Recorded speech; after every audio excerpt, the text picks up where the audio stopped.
से तुम्हारी जान छूट गई, जो तुम पर शक करता था। चलो इधर देखो मेरी तरफ, बस करो। मुझे यहाँ नहीं रहना, अंकल को बुलाए। ठीक है, मैं फयाज भाई को बुला लूंगी और तुम यहाँ से चली भी जाना, लेकिन खुद ही सोचो कि तुम जाओगी कहाँ।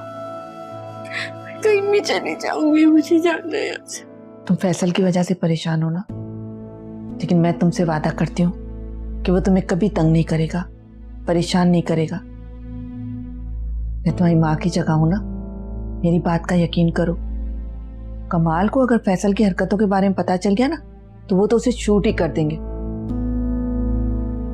और ये तो हकीकत है कि फैसल खुद भी अपनी हरकत की वजह से बहुत शर्मिंदा है। कल सुबह से बुखार में पड़ा हुआ है, बहुत ही बेचैन है वो। उसने जिस तरह से तुम्हारी तौहीन की है। मेरी तौहीन? मैं तो अच्छा बस, जो भी हुआ ना, बहुत अच्छा हुआ तुम्हारे लिए। ऐसे शख्स से निजात मिल गई, वरना ऐसे शौहर के साथ निभाना बहुत मुश्किल हो जाता है। सारी उम्र के लिए रोग बन जाते हैं। माँ बस करो ना, तुम इस तरह रोता देखकर मेरा दिल दुखता है। प्लीज बस करो, आजा आजा आजा मेरी जान।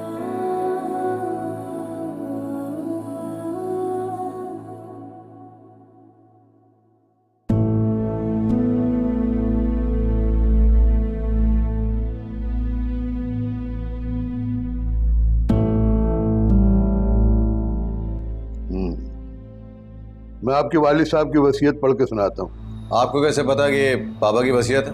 1 मिनट, मेरे पास इसका सबूत भी है।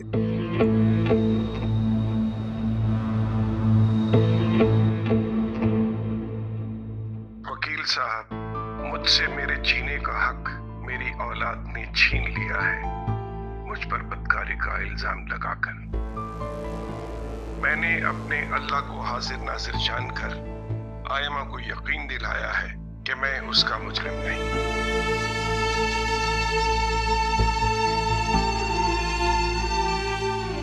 पापा 1 मिनट, रिकॉर्डिंग तो पूरी सुन ले। लेकिन अपनी बेजमीर औलाद और मक्कार रिश्तेदारों को यकीन नहीं दिला सका, इसलिए मैं अपनी जिंदगी का खात्मा कर रहा हूँ। मेरे बाद मेरी वसीयत पर अमल किया जाए। मैं अपने बेटों की बदगुमानी और बेज़मीरी की वजह से अब उनकी शक्ल देखना नहीं चाहता। एक सवाल करता हूँ, क्या कोई बाप अपनी बेटी पर बुरी नजर रख सकता है? अपनी मौत का जिम्मेदार मैं खुद हूँ, पुलिस केस न बनाया जाए, लेकिन मेरे मरने के बाद मेरे किसी भी बेटे को मेरा चेहरा न दिखाया जाए, सिवाय आयमा के। आसिम साहब 1 मिनट, रिकॉर्डिंग तो पूरी सुन ले। क्योंकि आयमा ही मेरी बेटी है, मेरे चारों बेटों को मेरी तदफीन में शिरकत की इजाजत नहीं है। इसे वसीयत समझा जाए। नहीं वकील साहब, मैं आपकी बात नहीं मानूंगा, आप मुझे नहीं रोक सकते। अगर मैं नहीं रोक सका तो पुलिस रोकेगी। मैं पुलिस को कॉल करूंगा, कहीं ऐसा ना हो कि ये खुदकशी का केस कत्ल में बदल जाए।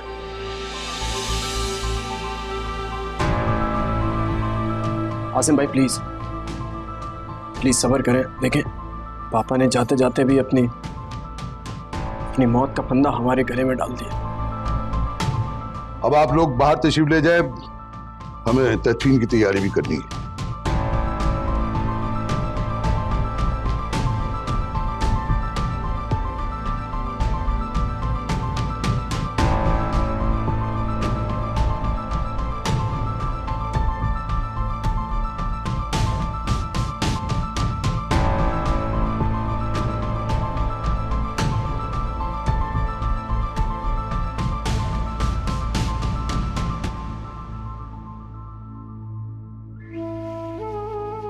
कमाल साहब, इन पर रहम मत खाएं, ये इनकी सजा है।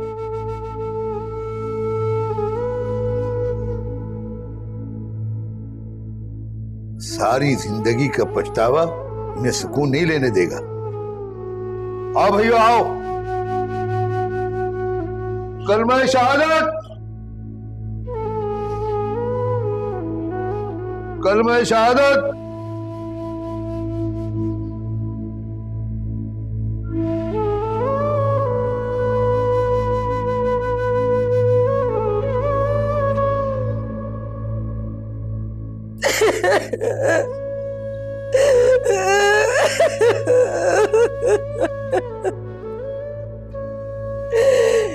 बयास ने ये क्या कर दिया? अरे अरे अपनी जान दे दी बदनामी के डर से, शर्मिंदगी के डर से। काश तुम्हें ये बात पहले समझ में आ जाती।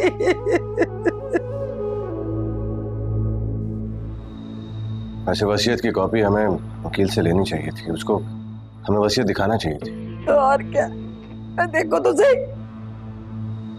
आयमा को जाते जाते भी आखिरी हक दे गए देखने का, और किसी को नहीं बताया। इसका मतलब ये हुआ कि आयमा के बारे में वकील को भी पता है और कमाल को भी पता है, दोनों जानते हैं। जहाँ भी है इससे हमें क्या फर्क पड़ता है? हमारे गैरतमंद भाई ने तो उसे तलाक दी थी। अरे जाने कब से चक्कर चला रही थी, मनहूस बारी ने कहा कहीं दम लिया। बेटा हासिल, तुम बताओ राइमा कैसी है?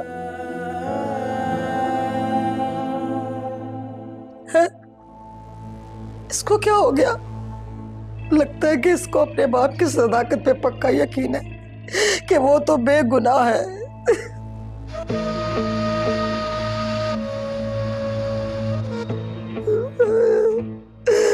बयास, शकीला मेरी बहन।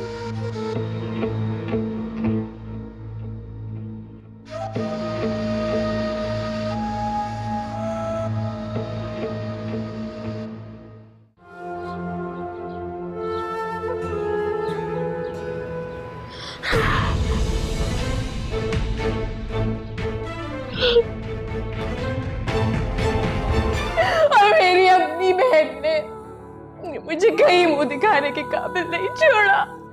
नहीं जाना मुझे ऐसे घर में, नहीं जाऊंगी मैं उस घर में वापस। अब वहां कोई नहीं रह रहा है माँ।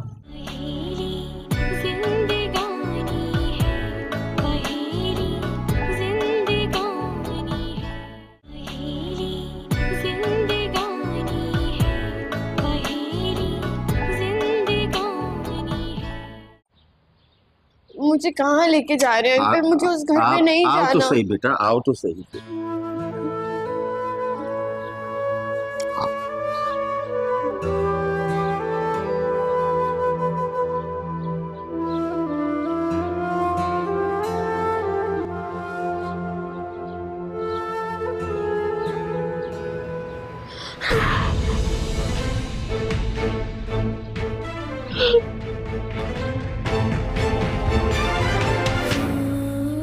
देखो बेटा, इसने मरकर यकीन दिला दिया कि तुम इसकी बेटी हो। मरते मरते इसने वसीयत की थी कि इसके आखिरी दीदार का हक सिर्फ इसकी बेटी को है। तुम इसकी बेटी हो।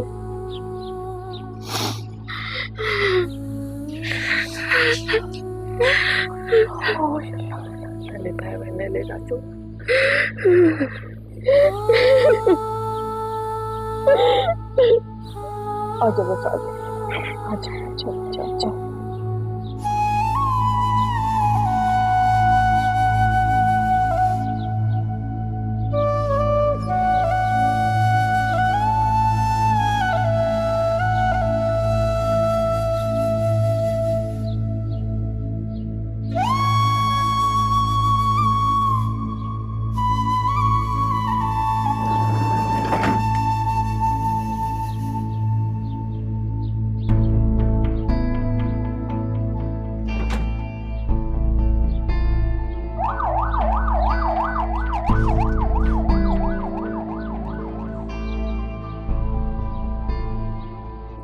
इधर आओ, इधर शाबाश, इधर बैठ जाओ, मेरा बच्चा इधर बैठ।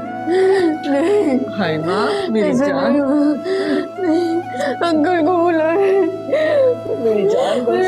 अम्मी ये सब क्या हो रहा है? फयाज अंकल की डेथ हो गई है, ये यहाँ कैसे आ गई? और इसकी हालत तो देखे। हटो यहाँ से, सामान बंद करो, जाओ यहाँ से।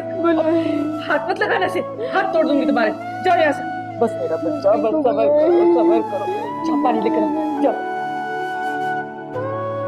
अरे मेरी जान मौत भरक है, सबको जाना है एक दिन इस दुनिया से।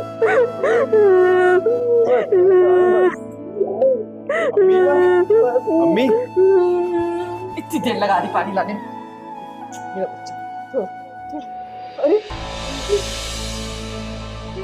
मैं बेहोशी हो गई। जा जा, तू जा इधर से।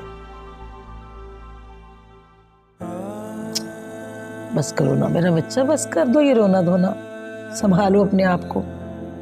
फयाज को तो उसके गुनाहों की सजा मिल गई। अरे उसके गुनाहों ने उसे मरने में मजबूर कर दिया। पापा ने तो हमें मरने के बाद भी किसी को मुंह दिखाने का मौका नहीं दिया। क्या बताएंगे सबको कि क्यों खुदकुशी कर ली उन्होंने? अरे ना मेरा बच्चा ना, किसी को कोई जवाब देने की जरूरत नहीं। फयाज की हराम मौत ने ना तुम लोगों की जिंदगी हराम कर देनी है। अरे बस कह देना कि हार्ट अटैक आया और मर गए बस। आंटी ये कोई मौत है? 2-4 लोग गए सिर्फ दफनाने के लिए। तो और क्या होता, 100 लोग जाते। अरे नेक लोगों के जनाजों में हजूम होता है, और जो इस तरह के गुनाहगार होते हैं ना, ऐसे खामोशी में चले जाते हैं। पापा की नाइंसाफी देखो। हामिया की खातिर उन्होंने हमसे आखिरी बार उनको देखने का हक भी छीन लिया। जिसको हक मिला वो है सिर्फ आइमा। बिल्कुल ठीक कह रहे हो भाई। आइमा तो अपनी नहीं, कि वो मैयत का चेहरा कैसे देख सकती है? पता नहीं कमाल अंकल ने कोई अरेंजमेंट किया होगा। ये स्ट्रीट के एंड पे कोई कब्रिस्तान है, वहीं फोन कर रहे थे, वहीं बुला लिया होगा आइमा को। अरे फयाज ने ये तक ना सोचा कि मेरे बच्चों को सारी जिंदगी इस बात का दुख रहेगा कि हमने अपने मरे हुए बाप का चेहरा तक नहीं देखा। नहीं, मैं ये नहीं होने दूंगा, नहीं होने दूंगा मैं ऐसे नहीं होने दूंगा। अरे नहीं, जाओ बेटा, बच्चा है, कहीं अब कुछ करना बैठे, संभालो इसे। ओ मेरे खुदाया, शकीला ये मुसीबतें तू मेरे लिए छोड़ के चली गई। फयाज तुझे तो अल्लाह पूछे।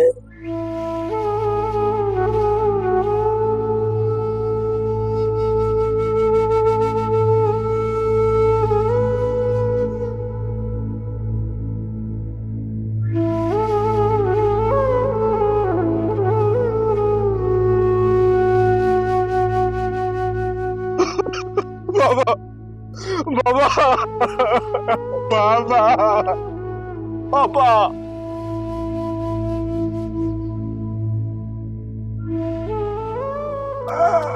बाबा आपने क्या किया? भाई बाबा बाबा भाई बाबा चले गए अब सब कुछ छोड़ के। भाई पापा ने हम सबको आयमा की खातिर बहुत बड़ी सजा दी। अब कमाल साहब, हमने अपना फर्ज पूरा कर दिया। आइए आए।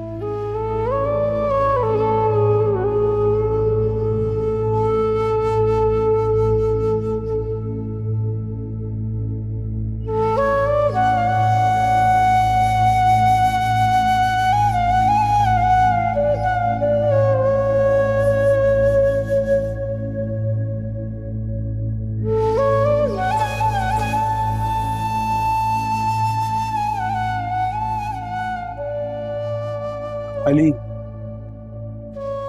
अली ये जिंदगी है, हमें खुद को संभालना होगा।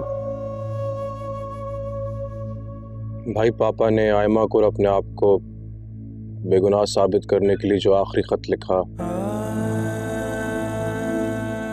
वरना जो कुछ हुआ हम सबके सामने ही था।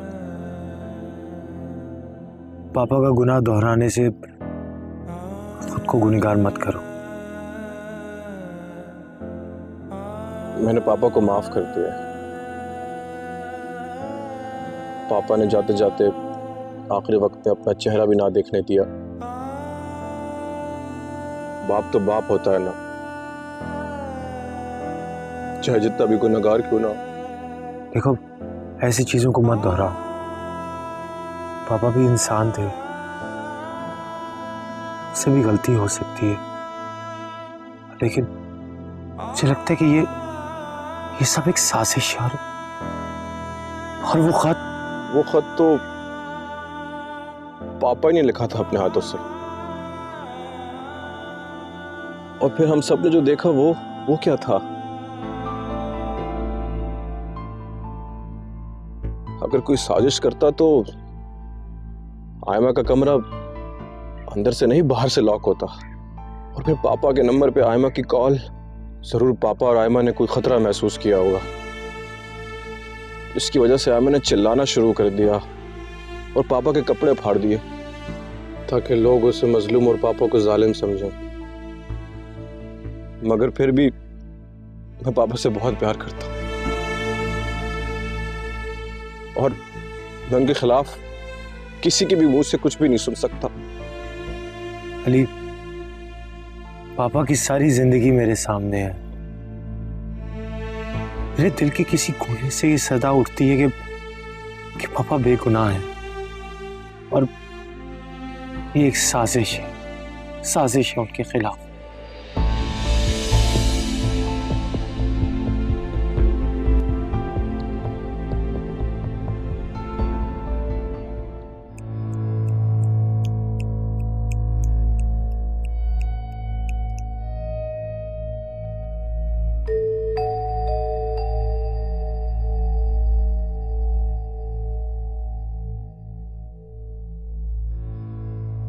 बेवकूफ लड़के, तुम्हें आयमा के सामने आने की क्या जरूरत थी?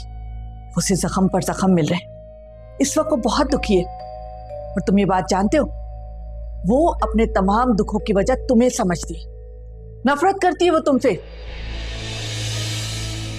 वो ये सब कुछ इतना अचानक हुआ कि मुझे कुछ सोचने समझने का मौका ही नहीं मिला। और ये आयमा इस घर में इस हालत में कैसे, और ये फयाज अंकल की डेथ कैसे हो गई? तुम्हारे डैडी बता रहे थे कि तुमने अली के सामने आयमा पर जो इतना बड़ा इल्जाम लगाया, अली पहुंच गया फयाज भाई के पास वजाहत तलब करने के लिए, और गुस्से में आकर उसने आयमा को तलाक दे दी। फयाज भाई को अपने बेटे से इस रवैये की तवक्को नहीं थी, उन्होंने अपने बेटे से मायूस होकर खुद को खत्म कर डाला। आखिर कोई भी बाप इतना बड़ा इल्जाम किस तरह बर्दाश्त कर सकता है? मैंने खुद थोड़ी लगाया था, ये सब कुछ मुझे आप ही ने बताया था। मानती हूँ कि मुझसे गलती हो गई थी, मेरी शिकस्त ने मेरी अक्ल पर पर्दे डाल दिए थे, और जलती पर तेल का काम तो जमीला आपा ने किया ना। हसद भरी बातें मेरे कान में डाल दी, मेरे दिल में बुक्स भर दिया। खैर अम्मी, अल्लाह ने मेरी सुन ली और आपकी भी। अब मेरी और आयमा की शादी। खामोश, फिलहाल अपनी ये सोच अपनी जबान पर मत लाना, मैं खुद ही तुम्हारे लिए राहें हमवार करूंगी। लेकिन खुदा का वास्ता है, मैं तुम्हारे आगे हाथ जोड़ती हूँ, अपना ये आवारापन छोड़ो, घर में बैठना सीखो। कमाल आयमा को अपनी बेटी बनाकर इस घर में लाए। उन्होंने अगर तुम्हें कोई ऐसी वैसी हरकत करते देख लिया ना, तो फिर तुम भूल जाओ, तुम्हारी शादी कभी भी आयमा के साथ नहीं करेंगे वो। तबीयत कैसी है तुम्हारी? हाँ ठीक है। उफ़ो, बुखार है अभी तक, मेडिसिन ली है तुमने? जी। चलो रेस्ट करो, ठीक है?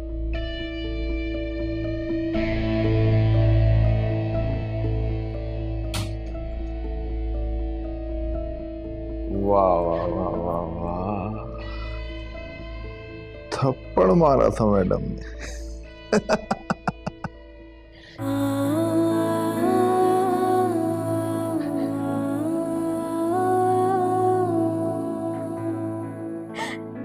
आसिफ, आसिफ, आसिफ, ये सब कुछ आयमा की वजह से हुआ है। उसकी वजह से मैं माँ बनकर भी अपने बच्चे से महरूम हो गई। रायमा, डॉक्टर्स हमारे बेटे की जिंदगी को लेकर बिल्कुल नाउम्मीद हो गए थे। अल्लाह ने उसे सांस दी है ना, उसे जिंदगी भी जरूर देगा। तुम देखना, हमारा बेटा बिल्कुल ठीक हो जाएगा। नहीं, मुझे झूठे दिलासे मत दीजिए आसिफ। मैं अपने बेटे को अपनी आंखों से देख कर आई हूँ, वो तो एक बेजान चीज की तरह पड़ा है, जिसमें सिर्फ धड़कन बाकी रह गई और कुछ नहीं। देखो रामा ऐसी मायूसी की बातें नहीं करते। अल्लाह उसकी जिंदगी जरूर बढ़ाएगा। मेरी अपनी ही बहन मेरे बच्चे की कातिल निकली और मेरे अपने बच्चे के दादा ने अपने ही खून का खून कर दिया। ये कैसा अंधेरा है आसिफ? तुम तो माँ हो, रोकर अपना दिल हल्का कर लोगी। मुझे देखो, मैं किस दुख को रहूं, मैं क्या करूं रानी? अल्लाह ना करे कि कोई माँ भी मेरी जिंदगी में बस हो, जो ना अपने बच्चे को गोद में ले सकती, ना अपने बच्चे को छू सकती। राइमा, चंद दिनों की बात है, पता भी नहीं चलेगा 2 महीने गुजर जाएंगे। आप 2 महीने की बात करते हैं, मेरे से तो 2 पल भी इंतजार नहीं होता। आसिफ, ये डॉक्टर कितने जालिम है, कहते हैं मैं अपने बच्चे को नहीं छू सकती। तुम दुआ करो कि ये मुश्किल की घड़ियां खत्म हो जाएं। वो वक्त जरूर आएगा जब तुम अपने बेटे को गोद में लोगी या उसे चूमोगी, उसे सीने से लगाओगी। देखो, डॉक्टर्स ने तुम्हें इजाजत दे दी है घर जाने की। मैं अपने बच्चे को छोड़ के घर नहीं जा सकती, मैं कहीं नहीं जाऊंगी। राइमा, देखो तुम यहाँ नहीं रुक सकती। क्यों नहीं रुक सकते हम यहाँ? क्या चाहिए डॉक्टर्स को? पैसा चाहिए, हम पैसा देंगे इन्हें। नहीं राइमा, नहीं, बात पैसों की नहीं है। हॉस्पिटल के भी कुछ रूल्स एंड रेगुलेशंस होते हैं, समझा करो। मैं हॉस्पिटल के बाहर बैठ जाऊंगी। अरे राइमा, ऐसे नहीं होता। हम रोज आया करेंगे, रोज उसको देखने के लिए आया करेंगे। हाँ, इंशाल्लाह वो ठीक हो जाएगा। लेकिन तुम्हें अभी तो घर चलना होगा। हाँ? कौन सा घर? वो घर जहाँ पर एक शख्स ने मेरे माँ बाप की इज्जत को मिट्टी में मिला दिया और मेरी अपनी बहन ने मुझे कहीं मुंह दिखाने के काबिल नहीं छोड़ा। नहीं जाना मुझे ऐसे घर में, नहीं जाऊंगी मैं उस घर में वापस। अब वहां कोई नहीं रह रहा है माँ।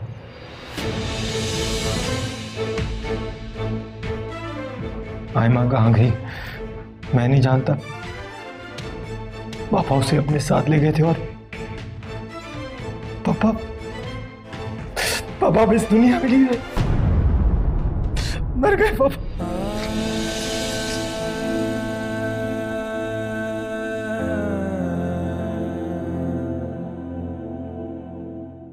अरे हाँ, तुम लोग तो ये कह रहे थे कि राइमा के बच्चे की मैयत आने वाली है, आई क्यों नहीं अभी तक? बीना, अरे राइमा बेटी आ गई, आ जाओ बच्चे। भाभी,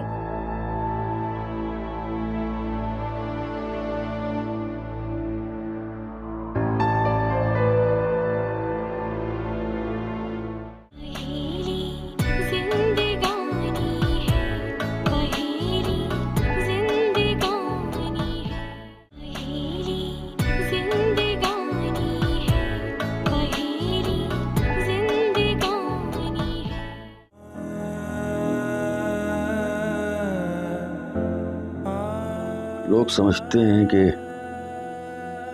फैयाज हराम मौत मर गया, लेकिन कोई ये नहीं जानता कि उसने मरकर सच को जिंदा कर दिया।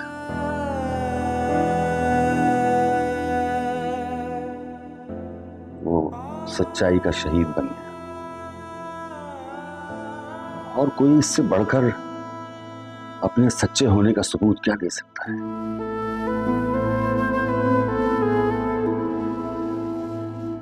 फिर वो क्या? बहुत आसान है बेटा इस बात का पता लगाना, मगर इसमें भी तुम्हारी रुसवाई का खौफ है मुझे। मैं चाहता हूं जो कुछ हुआ उसे तुम एक बेहाना ख्वाब समझकर भूल जाओ। भूल जाओ उस घर को, उस घर के रहने वालों को। मैंने तुम्हें बेटी कहा है और अब मैं तुम्हारा साहिबान बनूंगा। तुम यहां रहना चाहती हो यहां रहो, अपने माँ बाप के घर रहना चाहती हो तो वहां रहो, मैं तुम्हारे साथ हूं। आपने आंटी को बता दिया कि मेरे साथ? ना, और कभी तुम भी ना बताना। भूल जाओ तुम इस बात को। ये कैसे मुमकिन है कि मैं भूल जाऊं कि अंकल ने मेरी वजह से जान दी?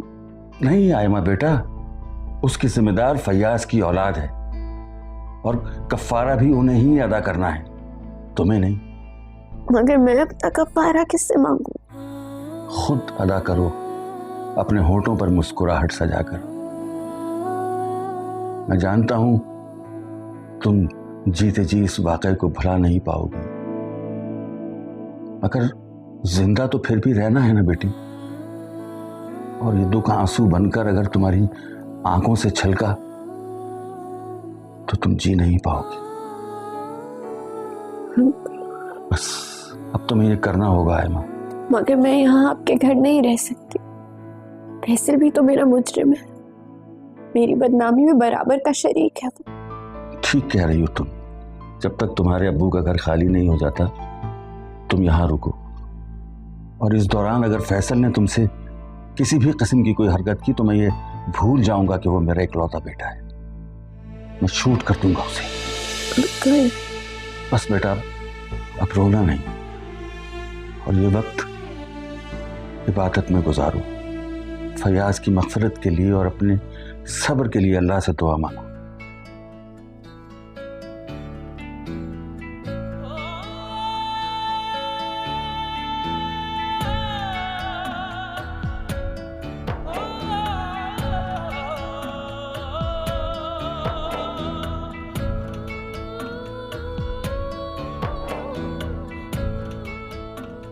अरे मुझे तो इस वसीयत की फिक्र हो रही है, पता नहीं पापा ने क्या लिखा है।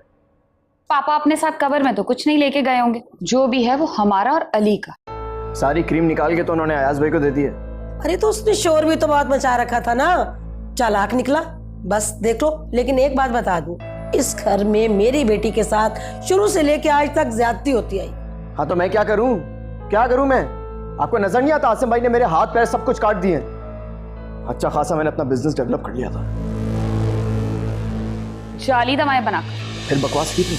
ओफो भी छोड़ो भी, अब आपस में लड़ने की कोई जरूरत नहीं। जो कुछ समेटना था समेट लिया उसने, अब अगली बात सोचो। और इस घर में से निकलने के बारे में सोचना भी ना, वरना धरे के धरे रह जाओगे। अब आप अगर नहीं भी रहा ना तो आसिम के साथ ही सलूक से रहो। अरे हाँ, तुम लोग तो ये कह रहे थे कि राइमा के बच्चे की मैयत आने वाली है, आई क्यों नहीं अभी तक? बीना, अरे राइमा बेटी आ गई, आ जाओ बच्चे। भाभी क्या हुआ है? इसकी तबीयत नहीं ठीक। बिठाओ बिठाओ बेटा, आओ बैठो मेरे पास, बैठो बैठे। वो राइमा भाभी, आप इस तरह खाली हाथ, मेरा मतलब है खाली गोद। बीना प्लीज अभी इसका जिक्र मत करो। अरे क्यों बेटा, खुशी का मौका है, हम तो कब से इंतजार कर रहे हैं कि तुम्हारा बेटा आएगा, उसे देखेंगे। माशाल्लाह से हमारी बच्ची 7वें महीने से थी ना।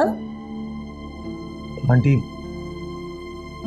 मेरा बेटा हुआ। माशाल्लाह, बहुत बहुत मुबारक हो भाई, बहुत बहुत मुबारक हो। मेरी आंखें तो तरस रही उसको देखने के लिए। प्लीज बताएं ना, कहाँ है वो? प्रीमैच्योर पैदा हुआ है, नर्सरी में रखा है उसको 2 महीने के लिए। आप 2 महीने के लिए? नहीं भाभी, हौसला करें, रोए मत। वो नहीं बचेगा। खुदा के लिए राइमा, बस कर दो ये अल्फाज इस्तेमाल करना। वो माँ है, दुखी है, इसीलिए रो रही है बेचारी। आंटी मैं भी तो बाप हूँ, मेरे सामने तो ये बातें ना करें। लेकिन भाभी, हमें तो रात को डॉक्टर ने कहा था कि घर जाएं और इंतजाम। मेरा मतलब है अल्लाह का शुक्र है कि बच्चा जिंदा पैदा हुआ है। आंटी वो पापा। अरे बेटा, अब उस कहानी को मत छेड़ो, तुम्हें आराम करना है। वो कहानी तो अपने भयानक अंजाम को पहुंच गई। अपनी जान की फिक्र करो। मेरा बच्चा देखो तो सही कितनी कमजोर हो गई हो। बीना बेटा, जाओ देसी चूजे की यखनी बनाओ और 2 अंडे भी बॉईल कर लेना। जाओ, शाबाश। जी अम्मी।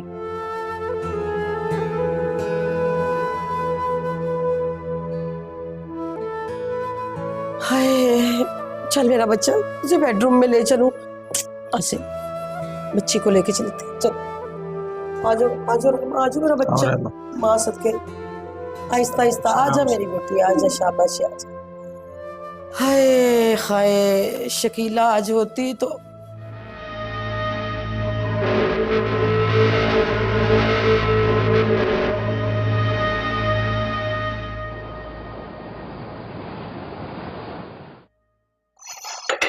सखावत भी पता नहीं सारा सामान कहाँ रख देती है। तौबा भाई, ये अल्लाह बचाए। अब हाथ पकड़ पकड़ के चलाओ इस राइमा को। राइमा का और उसके बच्चे का जनाजा कहाँ है, दो मुझे। अभी मुझे क्या पता, जो डॉक्टर ने कहा वो मैंने आपको बता दिया। हाँ, तुमने तो माँ बनना नहीं, बस बैठ के ना खाती रहना और चर्बी चढ़ाती रहना अपने ऊपर। खुदा के वास्ते अम्मी, मुझे हर वक्त बे औलादी के ताने मत दिया करें। बात तो बताएं, ये आपने मुझे ऑर्डर क्यों दिया यखनी और अंडे उबालने के लिए उस महारानी के लिए? ओफो, समझने की कोशिश करो भाई, जायदाद में से हिस्सा भी चाहिए कि नहीं चाहिए? बस जो मैं कहती हूँ करती जाओ, खिलाओ पिलाओ इनको बस। पहले भी आपने यही कहा कि शकीला आंटी की खिदमत करो और उनका दिल जीतो। अब उनके जाने के बाद मेरी एक नई सास पैदा हो गई, मैं उसके लिए यखनियां बनाऊं, अंडे उबालूं और नौकरानी बन के रहूं। अरे होश के नाखून लो, और एक बात तुम लोग मत भूलो कि तुम सबके सर पे ना वसीहत की तलवार लटकी हुई है, जाने किस किस की गर्दन पे गिरेगी वो तलवार। और तुम्हारा मियाँ तो वैसे भी जमानत पे है, जालसाजी के केस में। समझ रही हो ना मेरी बात को? आखिर काम आएगा ना तो आसिम शराज के। कब से तो समझा रही हूँ। अरे भाई, जरा आसिम को सुकून की सांस लेने दो, फिर उससे कहूंगी कि जाओ वसीयत की कॉपी लेके आओ और सब भाइयों को बिठा के जो भी मामला है इसे रफा दफा करो। चलो अब जल्दी करो ना, बहुत भूख लगी हुई है उसे, जल्दी लेके आओ। खिलाओ उसे, जहर ना दे दूं मैं महारानी को। आओ, शाबाश, यहाँ बैठो। कमरे में कितनी घुटन हो रही थी, यहाँ देखो, फ्रेश है ना माहौल। जब घर से निकल रही थी तो आप ही की चीख की आवाज सुनी थी। आयमा, भूल जाओ, भूल जाओ अब रायमा को। वो तुम्हारी बहन है, लेकिन हकीकत है कि सबसे बड़ी गुनाहगार ही वो है। क्या किया उसने तुम्हारे लिए? सब कुछ देख रही थी, तुम्हारा अपना खून है, लेकिन तुम्हारा कोई दिफा नहीं किया, तुम्हें बचाने तक नहीं आई। उन्होंने तो मुझे बहुत मारा।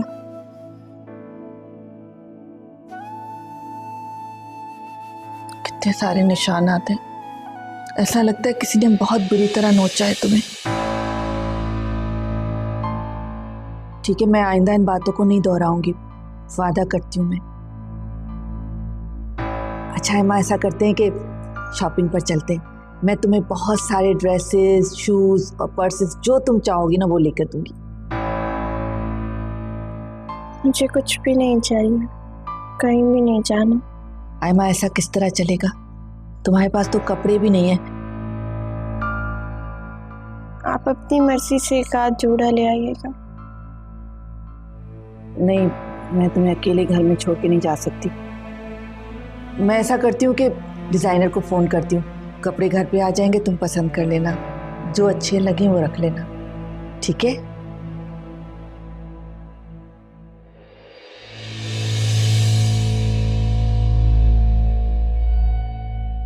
मैं कमरे में जाऊं?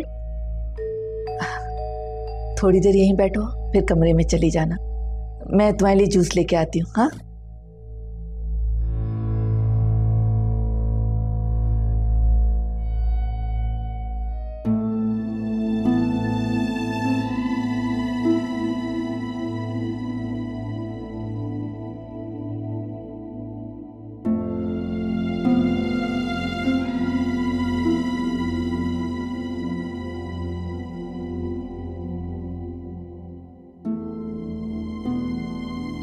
या अल्लाह, मेरे तमाम गुनाहों को माफ फरमा।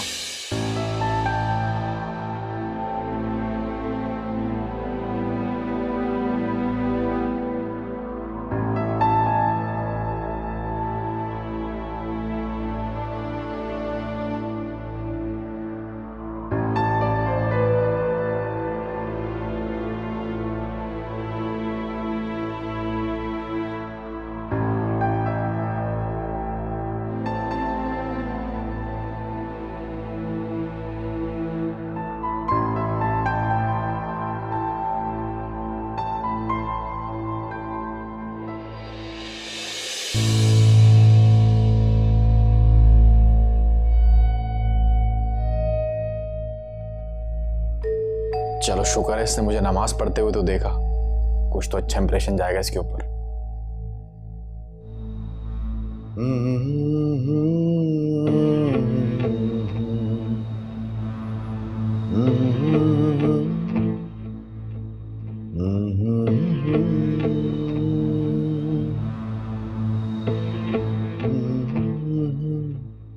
फयाज,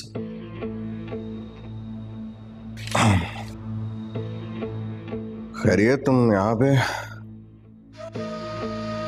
लगता है बहुत ही हसीन ख्वाब देख रहे थे।